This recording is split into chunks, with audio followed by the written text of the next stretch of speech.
So don't believe that there is something to do.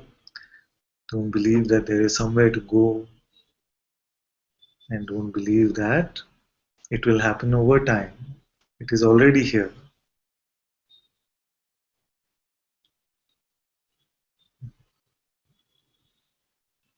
And then you will see that the doing, the going, all is happening on its own.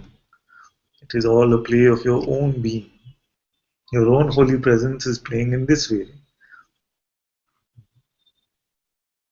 This is the end of doership. This is the end of seeking also.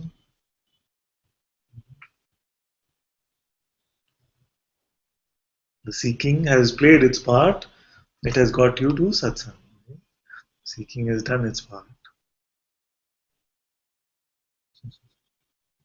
And for the mind, it must be a bit of an anticlimax.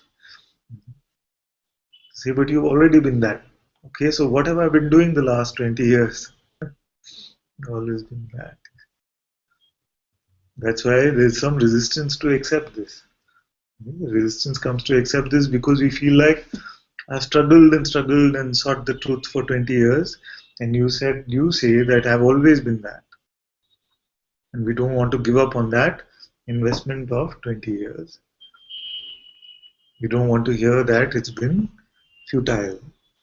So actually it's not been futile because it has got you to the point where there is now some openness to these words.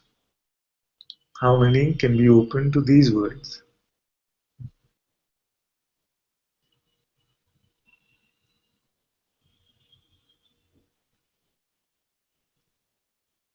But don't be a forever seeker.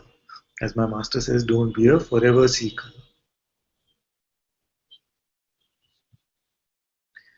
It has become sometimes so strongly a part of our identity that the strong fear comes that if I drop the seeking, then what do I do? Who am I then?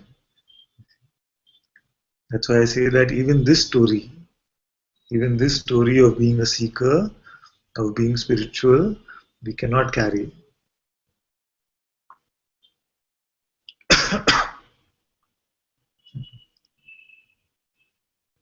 And actually, most I feel leave satsang because this seeker identity is also confronted.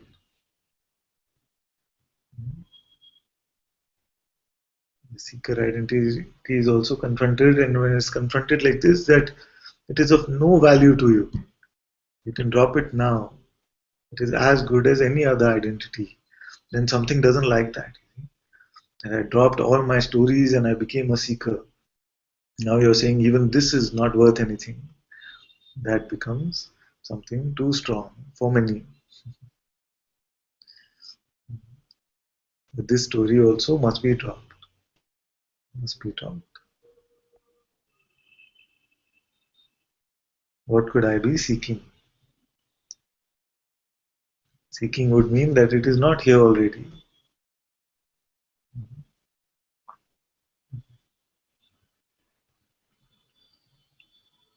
It would be a really magical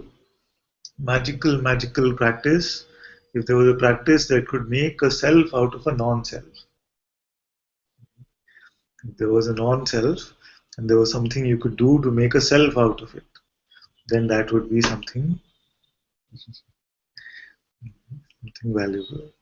But all practices at best are just so that we can come to this point where we can see that this thought is coming like this, and then there's a force of attention which works on it, and there's a force of belief.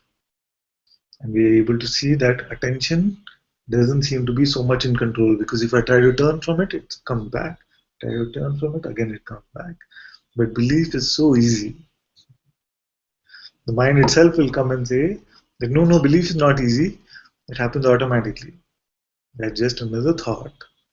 You have the complete power to believe it or not.